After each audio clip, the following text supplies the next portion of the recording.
O tema geral do nosso treinamento é experimentar, desfrutar e expressar Cristo.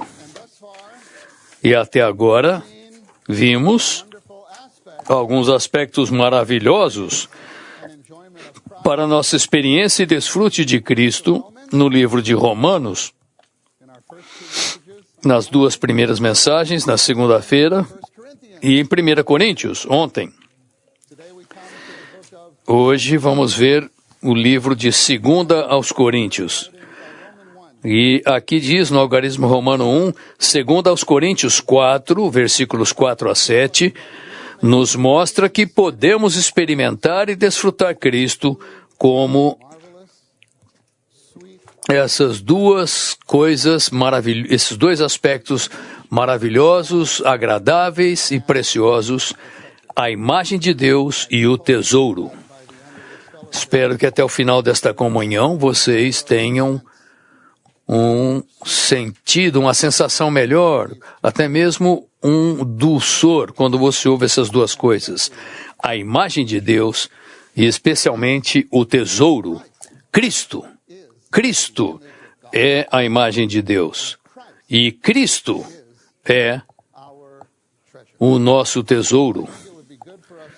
Acho que será bom lermos esses versículos. Peço que abramos a nossa Bíblia e leiamos. É bom ter a leitura direta para ter alguma impressão. Como Paulo nos exorta em Timóteo, darmos atenção à leitura bíblica da Bíblia. Então vamos ler juntos. Talvez alguns de nós já memorizou isso. 2 Coríntios 4, de 4 a 7. Nos quais o Deus desta era cegou os pensamentos dos incrédulos, para que não lhes resplandeça a luz do Evangelho da glória de Cristo, o qual é a imagem de Deus. Pois não pregamos a nós mesmos, mas a Cristo Jesus como Senhor, e a nós mesmos como vossos escravos, por causa de Jesus. Porque o Deus que disse, das trevas resplandecerá a luz, Ele mesmo é quem resplandeceu em nosso coração, para iluminar o conhecimento da glória de Deus na face de Jesus Cristo. Temos, porém, este tesouro em vasos de barro, para que a excelência do poder seja de Deus e não de nós. Amém. Aqui, claramente nesses versículos, diz que Cristo, que é a imagem de Deus, Cristo é a imagem. E no final do versículo 6, na face de Jesus Cristo, e o versículo 7 diz, temos, porém, este tesouro. O que é isso? Na verdade, Jesus Cristo, não apenas Jesus Cristo, mais especificamente a face de Jesus Cristo. Santos, essa palavra imagem é uma palavra grandiosa na Bíblia. Ela é encontrada na primeira página da Bíblia. Eu creio que estamos familiarizados com isso. Gênesis 1, versículo 26. E isso tem a ver com a expressão de Deus quando Deus criou o homem. Deus fez um conselho e disse, façamos o homem à nossa imagem. À nossa imagem. Mas você percebeu que isso indica Cristo? Isso indica Cristo na primeira página da Bíblia. Em Lucas 24, o Senhor estava ali no caminho para Emaús com 2 dos discípulos que estavam desencorajados. Em determinado momento, ele começou a falar. No versículo 27, e começando por Moisés e por todos os profetas, explicou-lhes claramente o que constava a seu respeito. Então, santos, nós fomos ajudados, graças ao Senhor, pela sua misericórdia, sob o ministério da era. Então, busque Cristo em cada página da Bíblia. E no Antigo Testamento, especialmente aqui em Gênesis capítulo 1, se você buscar Cristo, você vai encontrá-lo. O versículo 3 diz em Gênesis, e Deus disse, haja luz. E aqui nos versículos que acabamos de ler, Paulo linka essa experiência com Cristo, porque quando a luz brilhou no universo, no Antigo Testamento, aquilo trouxe a velha criação à existência. Mas aqui, quando essa luz resplandece no Novo Testamento, esse resplandecer é Cristo, porque esse resplandecer vem para dentro de nós. Quando você vê a luz lá, aquilo indica Cristo. E então, em Gênesis 1 também, no terceiro dia, o que aconteceu? Surgiu a terra. Por que no terceiro dia e não no quarto? Por que não aconteceu no segundo dia? Por que a terra surgiu no terceiro dia?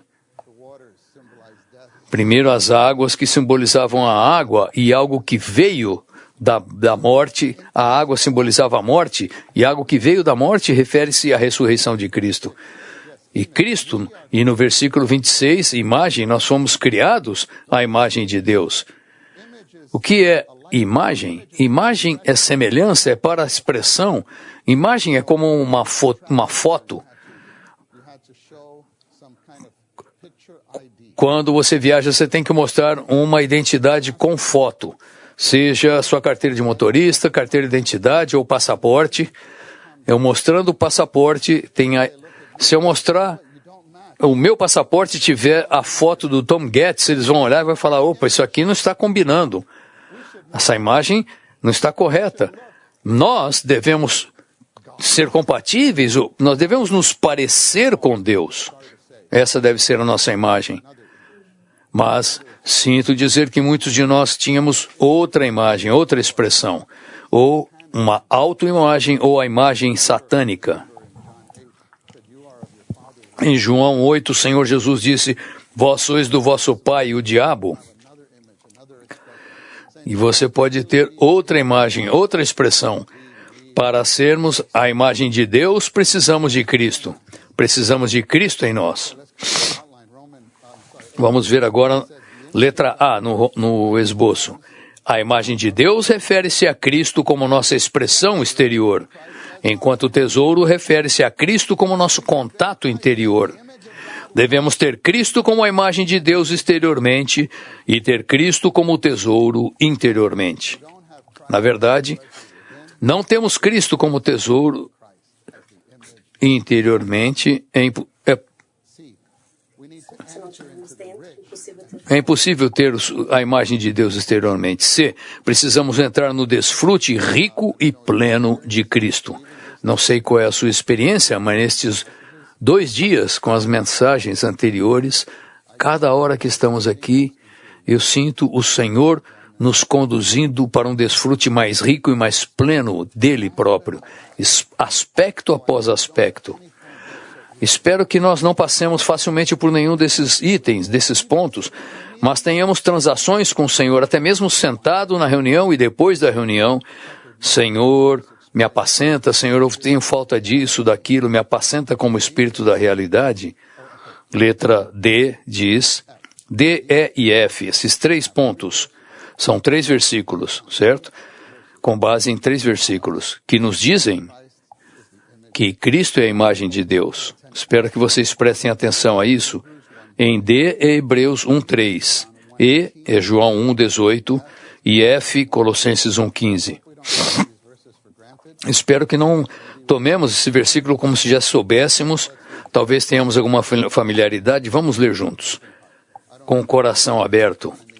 Eu vou ler para vocês, enquanto lemos juntos, ok? De acordo com Hebreus 1:3, Cristo é o resplendor da glória de Deus, ou seja, ele é a expressão da imagem de Deus. Hebreus 1:3 Eu vou ler para vocês. Sendo ele o resplendor da sua glória e a imagem impressa da sua substância, bem como sustentando e carregando todas as coisas pela palavra do seu poder, tendo feito a purificação dos pecados, assentou-se à direita da majestade nas alturas. Aqui, Hebreus nos diz que Cristo é o resplendor da glória de Deus. Tenho de lhes dizer que eu nasci, fui criado neste país, sou alguém que fala inglês como língua nativa, mas fora da Bíblia eu nunca vi essa palavra resplendor. Nunca vi essa palavra resplendor. Eu aprendi essa palavra no treinamento de Hebreus. Resplendor, a gente não usa assim, mas deveríamos, porque Cristo é o resplendor da glória de Deus.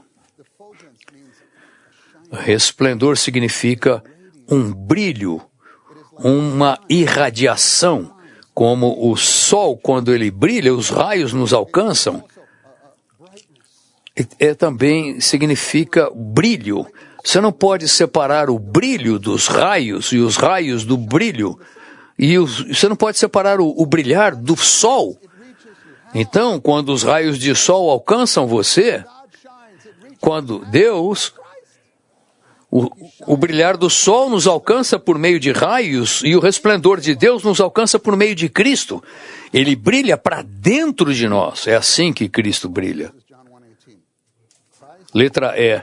Cristo, como a imagem de Deus, é a declaração, a expressão de Deus. Ele declara e expressa Deus. O versículo diz: ninguém jamais viu a Deus. O Filho unigênito que está no seio do Pai, esse o deu a conhecer. A Bíblia diz que Deus é amor. Deus é amor. Como vemos isso? Como isso se parece? Veja, olhe para o Senhor Jesus. Ele declarou Deus, ele definiu Deus, ele expressou Deus. Veja os 4 evangelhos. Quando ele viu aquela mulher, em João capítulo 8, aquela mulher adúltera, qual foi a atitude dele? Ele disse para os outros, na verdade, ele não falou nada a princípio. Então, ele falou, quem dentre vós nunca pecou, seja o primeiro a tirar a pedra. E todo mundo foi embora a partir dos mais velhos. E ele se levanta e diz, ele perguntou para ela, ninguém te condenou? Ela disse, não, Senhor, ninguém. E ele, o que ele falou? Eu tampouco te condeno. Essa é a maneira como o amor de Deus se parece. É assim que ele se parece, ele perdoa as pessoas. É aquela mulher, aquela passagem com a viúva, ela perdeu seu filho único. Havia uma procissão de funeral, de enterro. Normalmente as pessoas iam ao Senhor Jesus para ganhar algo, para receber algo. Aquela mulher lá nem sabia que o Senhor Jesus estava ali. E quando o Senhor Jesus viu aquela mulher com aquela perda, ele foi movido de compaixão por ela. Sabe o que ele fez? Ele ofereceu a sua vida de ressurreição e restaurou aquele rapaz para sua mãe. O que é isso? É assim que o amor de Deus se parece. Veja Jesus. Você diz que Deus é amor. Você vê que Deus é amor. Eles queriam trazer as crianças, os seus filhos, para Jesus. Os discípulos eram como guarda-costas ali e não deixavam. Não, o Senhor Jesus é importante demais para ser incomodado com isso. Sabe o que ele disse? Jesus ficou indignado com os discípulos, não com as crianças, não com os pais. Ele ficou indignado com os discípulos. Essa é a atitude de Deus. Quando você impede as crianças de virem, então o Senhor tomou as crianças nos seus braços e as abençoou fervorosamente, calorosamente. E a Bíblia diz que ele, tomando-as nos braços, abençoava-as calorosamente. Eu não sei como é que é isso, mas o que é isso? Isso é Deus como amor. Então, um dia, ele entra no templo e quando ele vê o que estava acontecendo ali, mercadores ganhando dinheiro, ele fez um chicote de cordas e expulsou todo mundo dali. Todas aquelas pessoas que trocavam dinheiro, que vendiam pombas. Que é isso? É Deus no seu juízo. Não faça da minha casa uma casa de negócios. A casa do meu pai é uma casa de negócios. Quando você olha para isso, se você quiser ver Deus, olhe para Cristo. Ele é a expressão de Deus. E, por fim, é assim que nós devemos parecer. Quando nós nos tornamos, quando a imagem de Deus, Cristo em nós, devemos ter essa expressão. Cristo é a imagem de Deus. Letra G diz, nossa mente precisa ser renovada a ponto de termos uma visão clara de Cristo como a imagem de Deus. Espero que, ao ver esses versículos, a nossa mente seja mais renovada ao ver Cristo como a imagem de Deus. Algarismo Romano 2. Em 2 Coríntios 4:4, Paulo fala, preste atenção, irmãos, não vamos achar que já sabemos essa frase, vamos ler lentamente. Paulo fala da luz do Evangelho da glória de Cristo, o qual é a imagem de Deus. Quando lemos uma frase assim, cada palavra eu entendo separadamente. Cada palavra eu sei o significado delas. Mas quando você junta essas palavras todas, eu fico perdido. Você não se sente assim às vezes? O que é isso? O que é isso? Vou lhes dizer, santos, esses 6 termos, Deus, imagem, Cristo, glória, Evangelho e luz, 6 termos.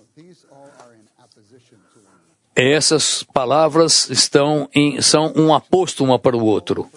Estão em aposição, ou seja, todas referindo-se à mesma pessoa maravilhosa que é Cristo. Deus tem a sua imagem.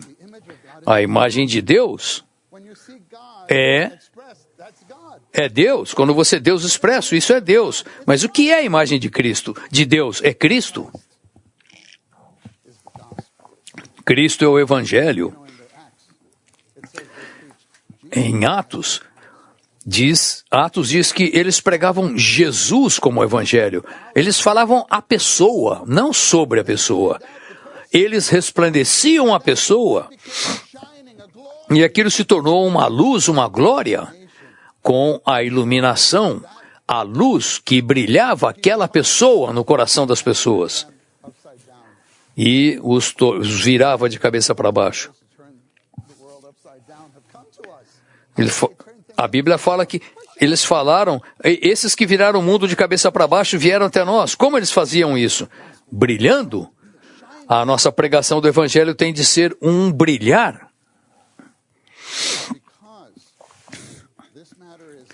Porque essa questão é um brilhar. E diz especificamente, brilhava no coração deles.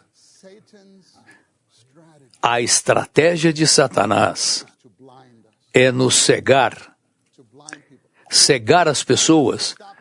Não meramente fazer com que as pessoas percam o entendimento, mas fazer com que as pessoas não consigam ver. Fazer com que as pessoas não consigam receber o brilhar. Essa é a estratégia do inimigo. Então aqui na letra A diz, nesse versículo Paulo também nos informa que o Deus desta era, o príncipe deste mundo, cegou o pensamento dos incrédulos. Os pensamentos dos incrédulos. Satanás está trabalhando o tempo todo, santos. Agora mesmo, neste momento, é possível que o príncipe deste mundo possa operar em nós, sentados aqui na reunião, para nos cegar. Apenas 5 minutos. Isso nunca aconteceu com vocês? Você está numa reunião, desfrutando, vem um pensamento, tchum.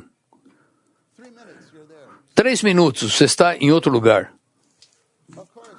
É claro, às vezes, ele, Satanás, o príncipe deste mundo, ele usa aquele aparelho que você tem na sua mão, que pode ser que tenha a sua Bíblia, mas também tem outras coisas, o celular, e aí, plim, aparece algo, acende uma luzinha, e aí, aquela luzinha, está falando que você recebeu uma notificação. Então, vamos ler, ok? Vamos ler em quem o Deus dessa era cegou, o que você vai aí para checar. Quem escreveu para você aí? Você volta, mas você não volta. Você entende? Isso nunca aconteceu com você? Sim, você volta para a Bíblia, mas o seu pensamento não.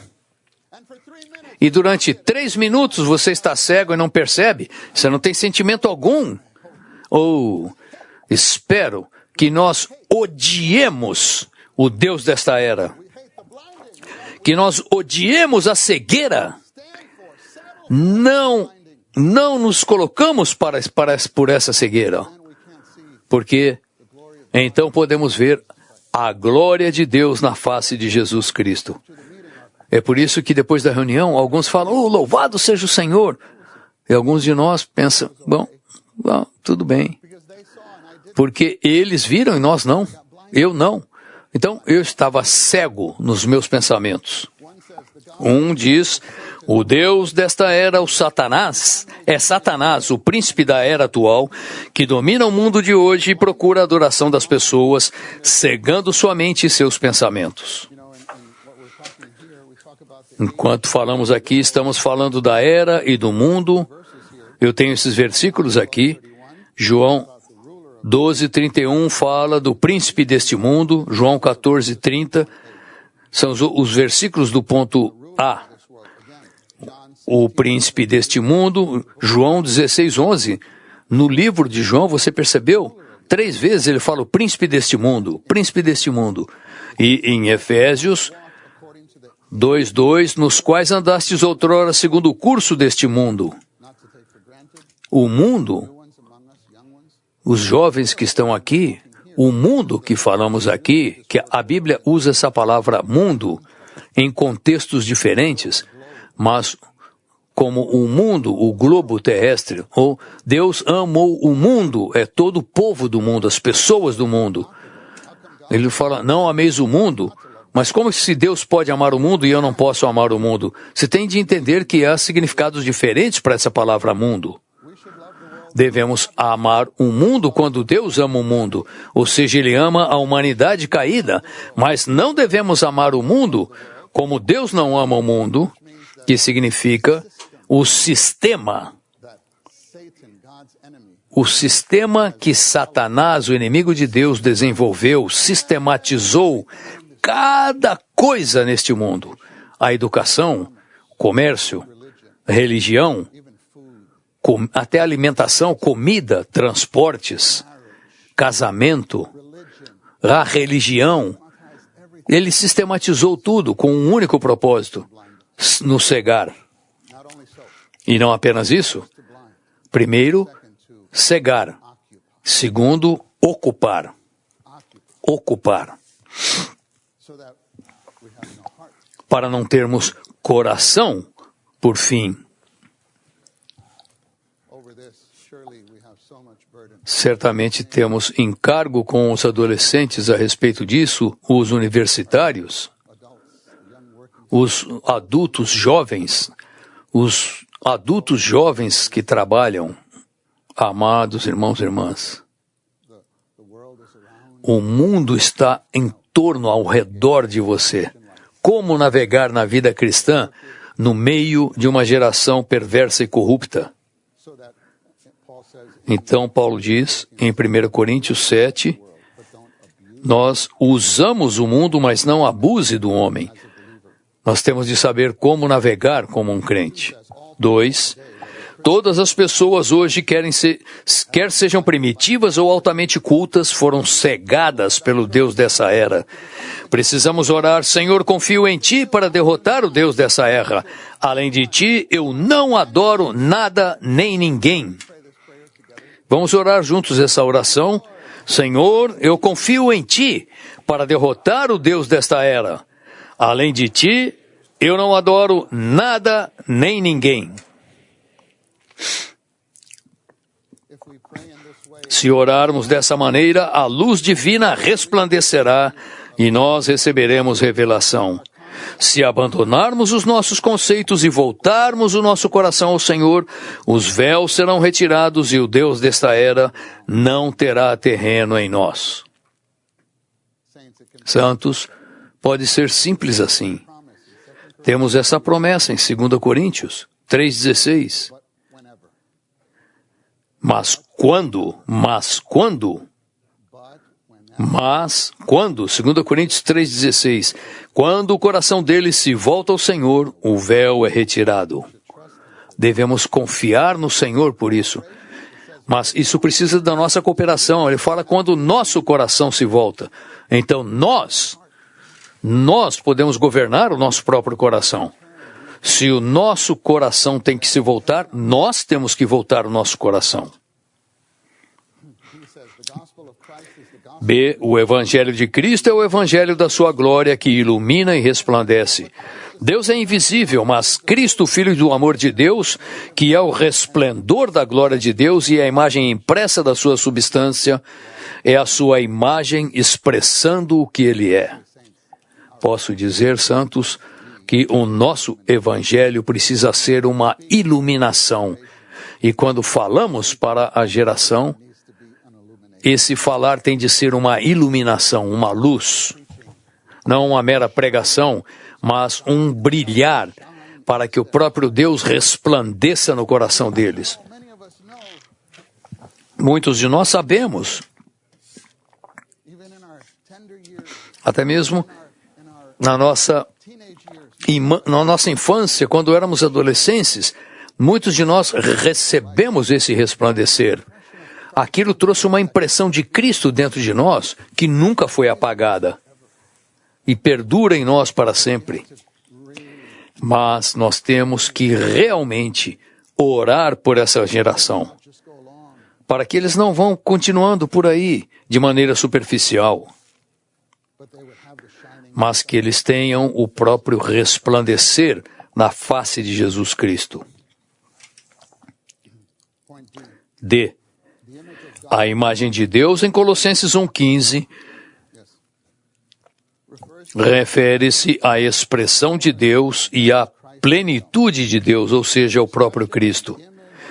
A expressão a imagem do Deus invisível implica que, embora o próprio Deus seja invisível, sua imagem é visível.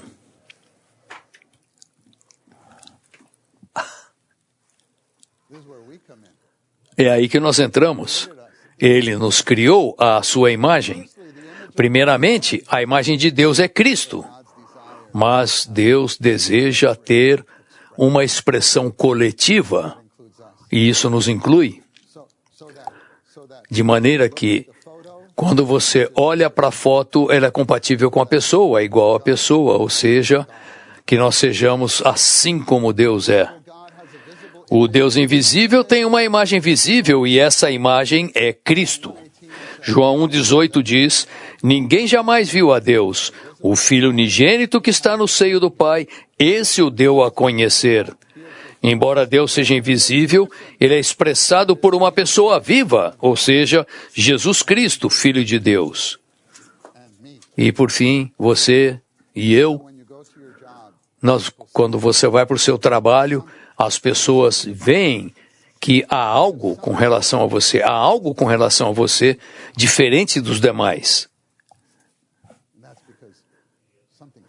Isso é porque algo está brilhando em você. Algumas pessoas serão atraídas pelo brilhar e outras pessoas vão se afastar de você. É assim que é. Nós nos tornamos uma fragrância de Cristo, um aroma de Cristo, para a vida ou para a morte. Que sejamos aqueles que resplandecem a imagem de Deus. Algarismo Romano 3. Temos, porém, aqui chegamos no encargo, irmãos, o encargo desta mensagem. Temos, porém, este tesouro em vasos de barro. Cristo, como o Espírito que dá vida em nós, é aquele que resplandece e opera. Esse é o tesouro que temos em nós. O resplandecer de Deus em nosso coração introduz em nós um tesouro, o Cristo de glória, que é a corporificação de Deus para ser nossa vida e nosso tudo. Considere por um momento o que Paulo escreveu, quando ele escreveu isso. Ele fala da iluminação da luz do Evangelho da Glória na face de Jesus Cristo. E aí ele fala, nós temos esse tesouro. Este tesouro. Considerem, ele não falou, mas nós temos este Salvador. Nós temos este Redentor. Ele poderia ter falado isso, mas o Espírito não escreveu dessa maneira. Nós temos esse Senhor, temos porém este Senhor. Não, ele disse, temos porém este tesouro. Este tesouro. Oh, o Senhor tem de ser o nosso tesouro. Não apenas o Senhor, especificamente.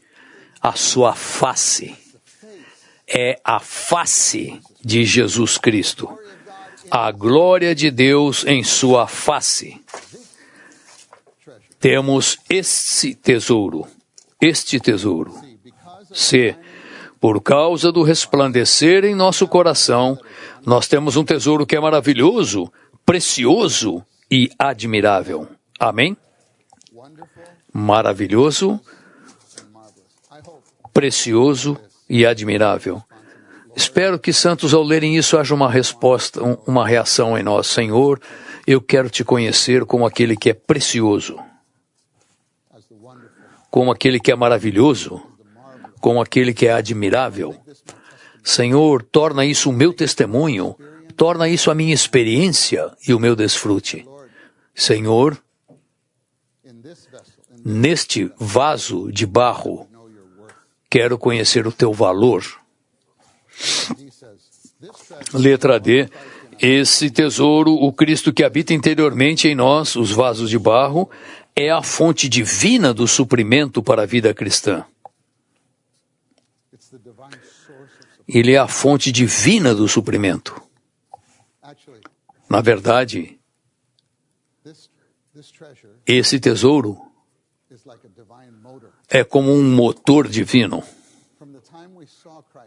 Desde o momento em que vimos Cristo como o tesouro,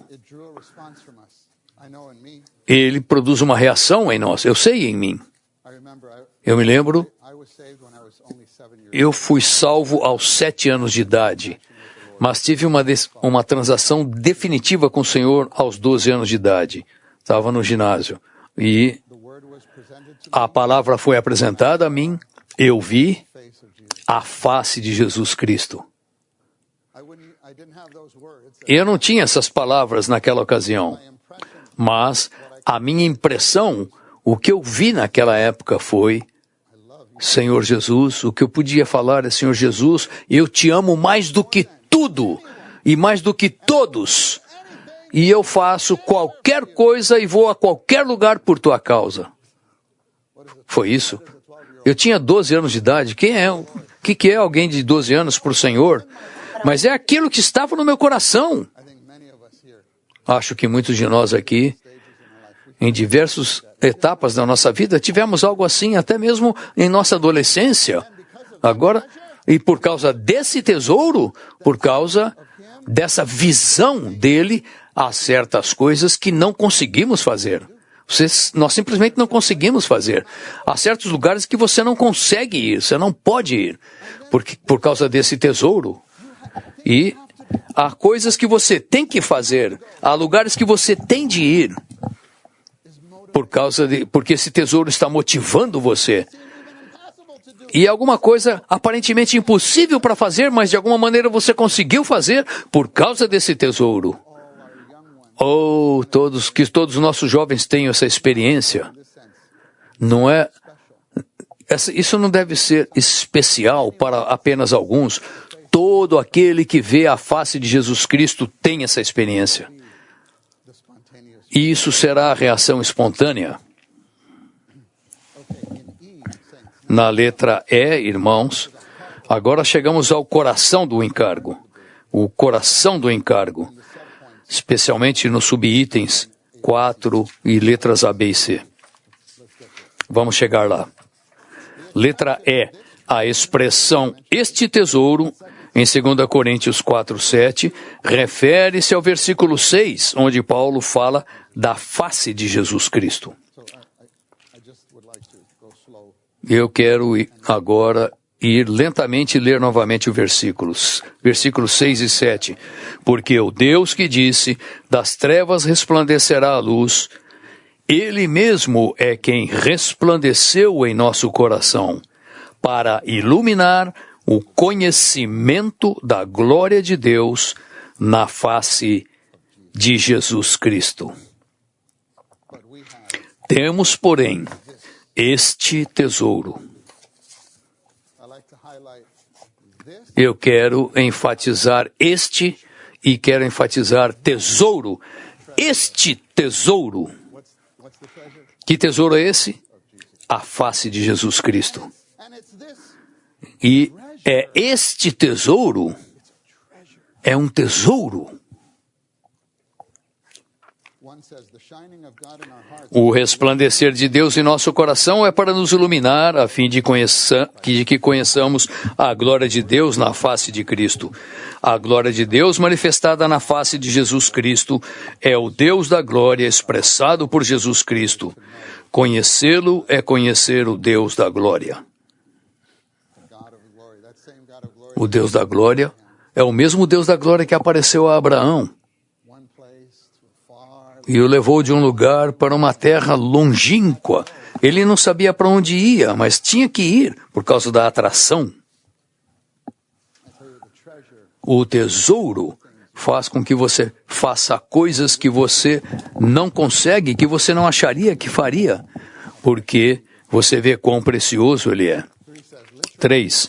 Literalmente, a palavra grega traduzida por face em 2 Coríntios 4, 6 é a mesma palavra traduzida por pessoa em 2:10, a qual refere-se à parte ao redor dos olhos, o olhar como a expressão dos pensamentos e sentimentos interiores que mostra e manifesta tudo o que a pessoa é. A expressão dos pensamentos interiores. Os olhos. Você pode falar muito simplesmente pelos olhos de uma pessoa. E quanto mais intimidade você tem com alguém, você pode falar, você entende? Você pode se comunicar só com os olhos. Através da sala, do outro lado da sala, você pode sabe se a pessoa está feliz ou não. Nós vamos embora agora. Você pode dizer só pelos olhos da pessoa. Os olhos são a janela do coração.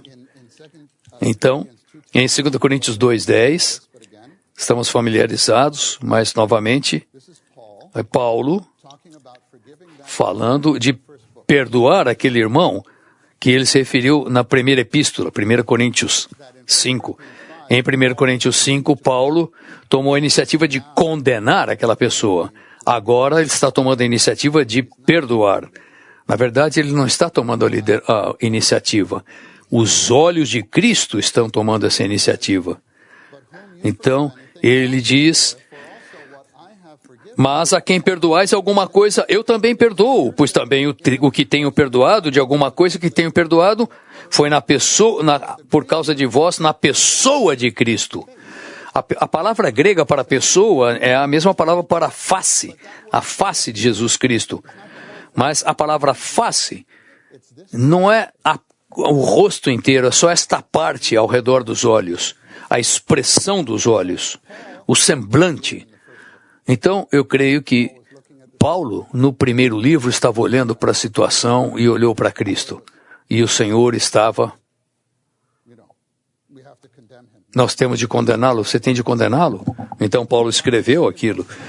Na segunda epístola, Paulo olhou novamente para o semblante de Cristo e estava sorrindo. Então, Paulo... ele segue a expressão dos olhos do Senhor. Temos de perdoar aquele irmão. Ele está triste demais, é demais isso para ele. Mas Paulo, ele não iniciou, ele estava simplesmente seguindo os olhos. Ou que tenhamos essa intimidade com nosso Senhor, onde estivermos, qualquer que seja a conversa, nós temos os olhos dele no nosso espírito.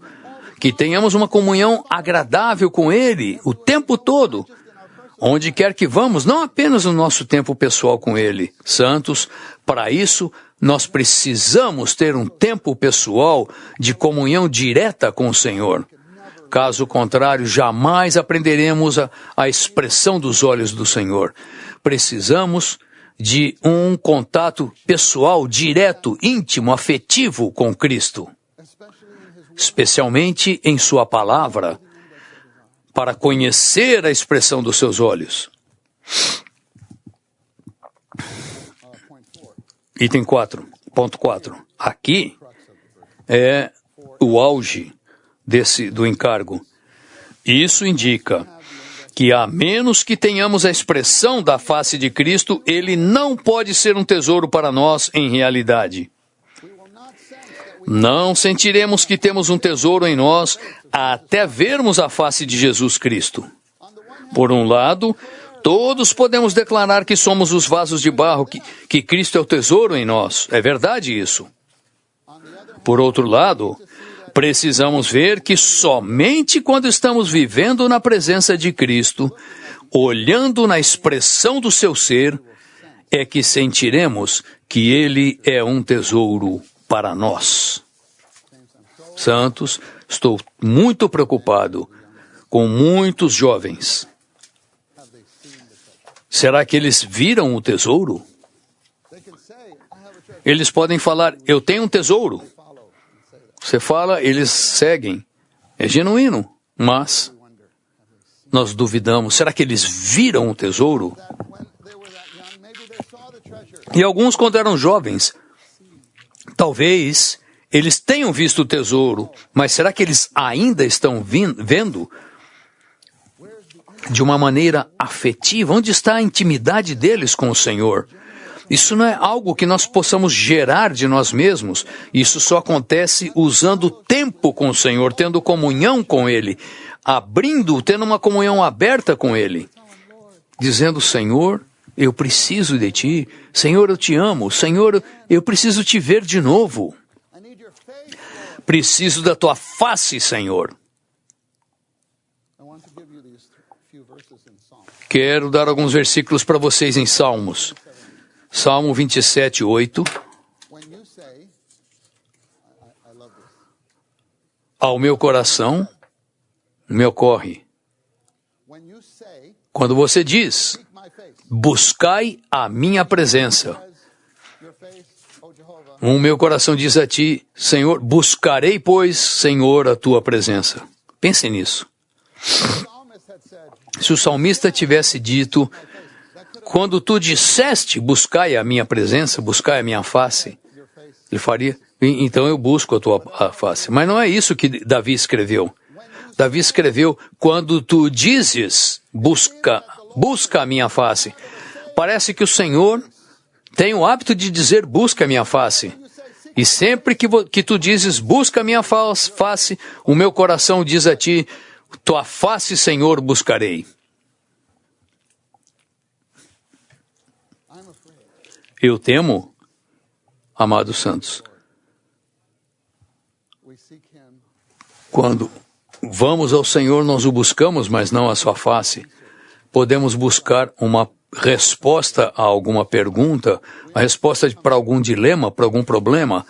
Podemos buscar consolação, podemos buscar sabedoria ou poder, como vimos ontem, mas separadamente de Cristo. Podemos buscar um suprimento para o nosso dia. Não tem problema, nós precisamos ser supridos para o nosso dia. Mas o Senhor pode dizer para você, busque a minha face, busque a minha presença, a minha face. Esse é o verdadeiro suprimento. No tabernáculo, os pães da presença, a mesa dos pães da presença, os pães da presença, aquilo, palavra presença no Antigo Testamento, na verdade, é face. Porque quando você tem a face de uma pessoa, que você tem de fato a sua presença. Você pode interpretar isso como os pães da face. Santos, eu sei, a maioria dos santos se esforçam para ter comunhão com o Senhor. Eu agradeço ao Senhor por isso.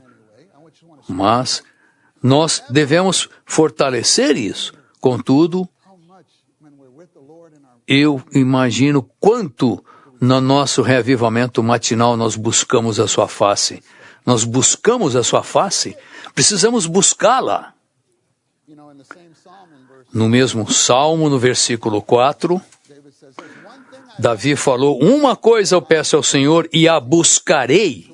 O quê? Que eu possa morar na casa do Senhor todos os dias da minha vida.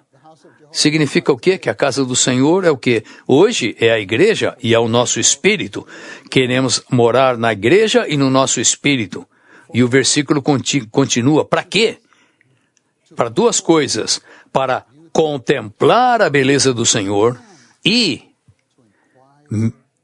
inquirir, meditar no seu templo. Contemplar e inquirir. Santos, confira com sua experiência.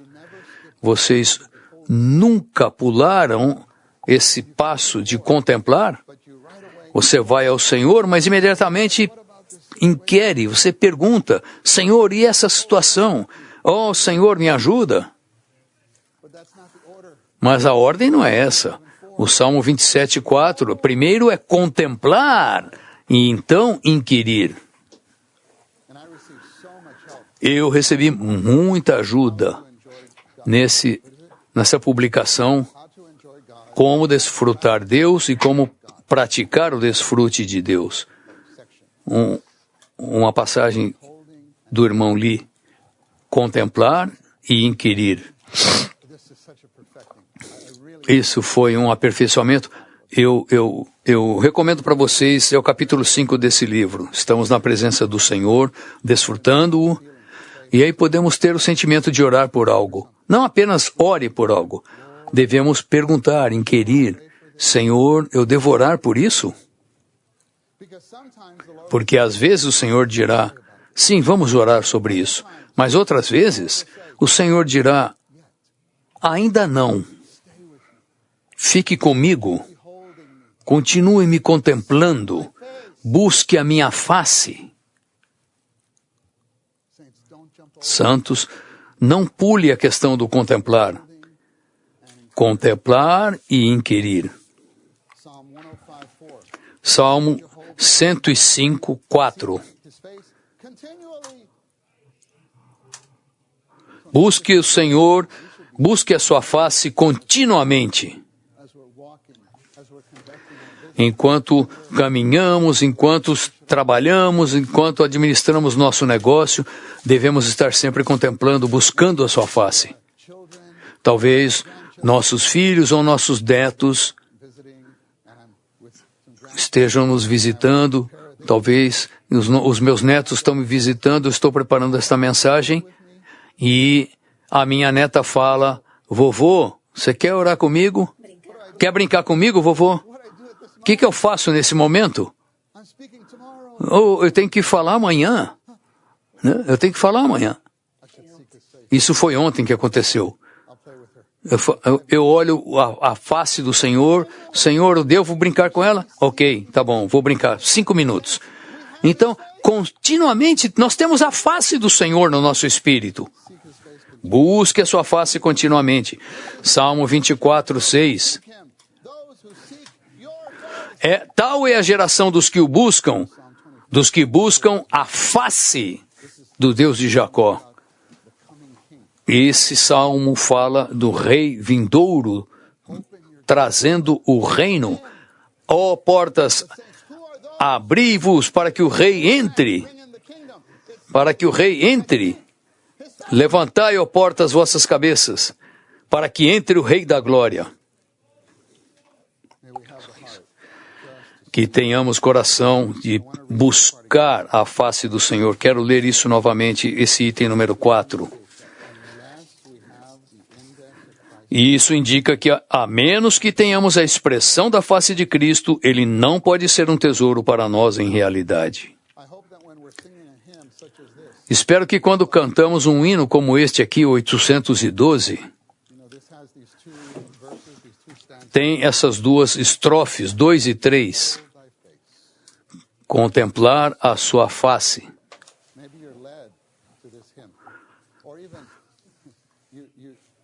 O teu rosto contemplar, sempre aqui habitarei.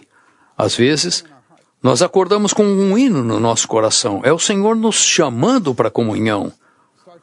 Então, eu simplesmente começo a cantar. O que é? Clamo meu coração, quero o teu semblante ver. Perdoe-me, a minha voz está horrível aqui de manhã, é pior ainda. Senhor, teu rosto contemplar. Eu quero ver a tua face, Senhor. Talvez isso dispare em nós. Nós não precisamos nem cantar a estrofe inteira. Talvez nós nem completamos a palavra. E algo surge em nós e nós tornamos isso em oração. Senhor, eu quero ver a tua face. Quero contemplar o teu rosto, Senhor. Não posso viver sem o teu rosto, sem a tua face, Senhor. E o restante do versículo fala... Por esse rosto glorioso, o meu coração anseia ver. Cantar novamente para Ele.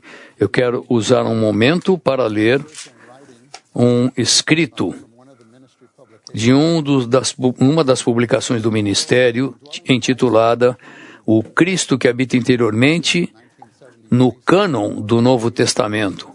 Está na coletânea das obras do irmão Lee, 1964, volume 1, e o subtítulo dessa sessão é, ouçam, O Tesouro da Sua Face. Na minha pesquisa, foi o único lugar em todas as publicações do ministério que há um subtítulo assim, O Tesouro da Sua Face. Até mesmo esta frase foi um suprimento para mim, o tesouro da sua face. Eu quero ler um pouquinho para vocês aqui. 2 Coríntios também nos dá outro versículo extraordinário. Temos, porém, este tesouro em vasos de barro, para que a excelência do poder seja de Deus e não de nós. Não há um versículo como esse em nenhum outro livro. Paulo nos diz que nós somos os vasos e o Senhor Jesus em nós é o tesouro. Mas a chave para esse versículo é o versículo anterior, para iluminar o conhecimento da glória de Deus na face de Jesus Cristo. No grego, a palavra para face é a mesma palavra usada para pessoa em 2 Coríntios 2:10, que significa a expressão em torno dos olhos. Isso significa que se não tivermos a expressão da face de Jesus, ele jamais pode ser um tesouro para nós. Jamais sentiremos que temos um tesouro até que vejamos a face de Jesus.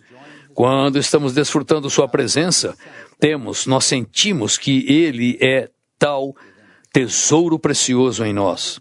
Isso nunca pode ser apenas uma espécie de ditado. Todos podemos dizer que somos vasos de barro e Jesus é o tesouro interior, mas podemos dizer isso sem nenhuma sensação de realidade interior.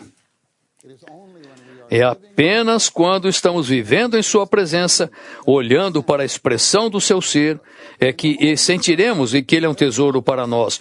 Em todo o universo não há nada tão precioso como contemplar a face de Jesus. E isso é algo da experiência pessoal e do desfrute. Experiência e desfrute pessoal. Quanto mais vivemos na sua presença, mais sentiremos que temos a preciosidade de Jesus. E isso é o desfrute desse que habita interiormente. Esse Jesus habita em nós, e isso é a realidade viva, não meramente um ditado. Ó Senhor Jesus, queremos a Ti, Senhor, como nosso tesouro e realidade. O tesouro da sua face, e temos a sensação agradável da sua presença conosco. E santos, quando temos essa preciosidade, quando tocamos o Senhor em sua preciosidade, ninguém precisa falar para nós, não olhe para o mundo. Não ame o mundo, não ame o mundo. Não é essa questão de... Não é questão de não amar o mundo, é que o mundo é inferior a esse tesouro que nós temos. Por que nós escolheríamos o mundo? E eu creio que em nossa vida, em nossa experiência, as coisas vão caindo com o passar dos anos por causa disso. Mas, santos, se não voltarmos constantemente para Ele e contemplá-lo hoje, é muito possível. É possível que nos tornemos como o provérbio que ouvimos, assim como o cão volta ao seu vômito. Precisamos da manifestação atual do Senhor, a sua presença atual. O Senhor tem misericórdia de nós para que todos te vejamos como tesouro. Letra F. O primeiro passo do procedimento de Deus em cumprir o seu propósito foi criar o homem como um vaso de barro para contê-lo como vida. Deus nos escolheu para sermos vasos de honra, cheios do Deus triuno. Há um princípio aqui, vasos de honra. Se um vaso é um vaso de honra ou não, não depende do vaso, mas do conteúdo. Aquilo que nos enche, o que estamos recebendo interiormente para este vaso de barro. Temos os nossos olhos abertos, temos nossos ouvidos. O que estamos recebendo por essas aberturas? E isso determinará se seremos um vaso de honra ou não. 2. O Novo Testamento nos mostra que Deus quer crentes como vasos que o amam e que se mantêm abertos para Ele. Se nas profundezas do nosso ser não estamos abertos ao Senhor, Ele não pode dispensar-se a nós e habitar no nosso coração.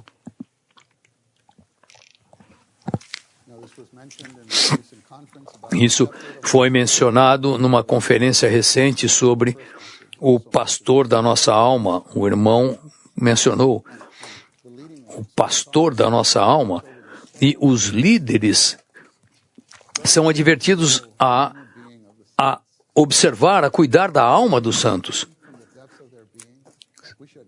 Será que estamos abertos? Devemos pelo menos orar por isso e fazer o que pudermos para tocar o ser deles, a pessoa, não estando satisfeitos com a vida da igreja superficial, especialmente a nossa próxima geração. Nós precisamos ter a certeza de que eles estejam abertos profundamente no seu ser. Um vaso aberto não faz nada a não ser manter-se aberto para ser enchido pelo dispensar divino da Trindade divina. Quando o Senhor nos enche, Ele faz tudo para nós. G. Somos fracos porque somos vasos de barro. Contudo, um tesouro em nós, os vasos, nos capacita a manter-nos abertos ao Senhor, dando-lhe toda a oportunidade para fazer tudo o que Ele quer. Essa é a vida cristã adequada e genuína. Aqui diz que o tesouro nos capacita a permanecer abertos. Então isso nos mostra um ciclo. Temos de estar abertos para ver o tesouro. Mas quando vemos o tesouro nos capacita a permanecer abertos. Simplesmente entre no ciclo de alguma maneira. E isso é fácil assim, santos, porque temos a promessa do Senhor. Sempre que quando um coração se volta ao Senhor, o véu é retirado. Então, essa não é uma experiência especial para apenas alguns. O versículo está ali, podemos tomá-lo, aplicá-lo, e o Senhor se tornará o seu tesouro. Algarismo Romano 4. Para que a excelência do poder seja de Deus e não de nós. O fato de sermos vasos de barro prova que a excelência do poder é de Deus e não de nós. Em nós mesmos não somos nada mais que vasos de barro. Somos pecaminosos, caídos e inferiores. Como tais, não temos o poder de manifestar a verdade e resplandecer a glória do Evangelho. Santos, temos de admitir que nós somos indignos, frágeis, vasos frágeis. Mas temos um tesouro precioso no nosso vaso frágil. B. Embora sejamos vasos sem barro, sem valor, Deus resplandeceu o tesouro precioso em nós.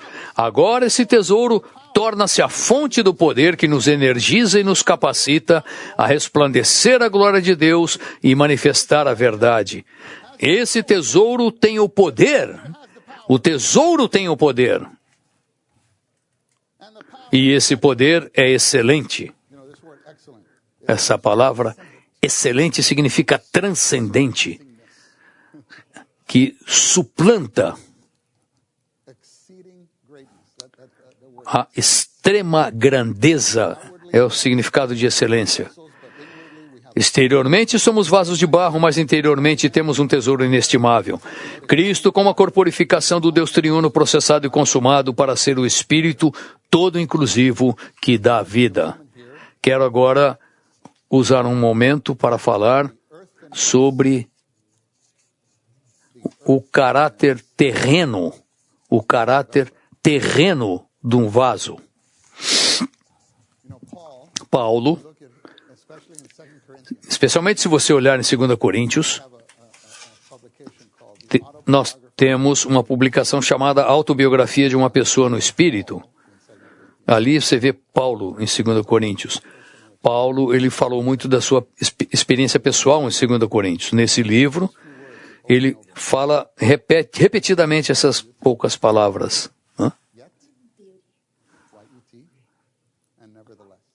Beleza, no entanto, contudo, beleza, e contudo, e a despeito de.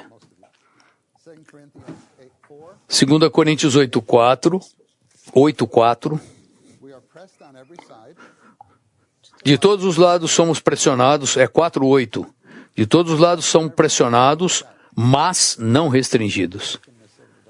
Pressionado de todos os lados é o caráter terreno de barro do vaso. O caráter terreno do vaso, mas não restringidos. Esse é o tesouro. Perplexos, não conseguindo achar uma saída, esse é o vaso. Porém, não desesperados, esse é o tesouro. Perseguidos, é o vaso. Mas não desamparados, o tesouro. Abatidos, é certamente o vaso. Mas não destruídos, é o tesouro. Vocês veem? Na verdade, até todo 2 Coríntios, por todo 2 Coríntios, você encontra o vaso de barro em Paulo. No capítulo 6, versículos 8 a 10.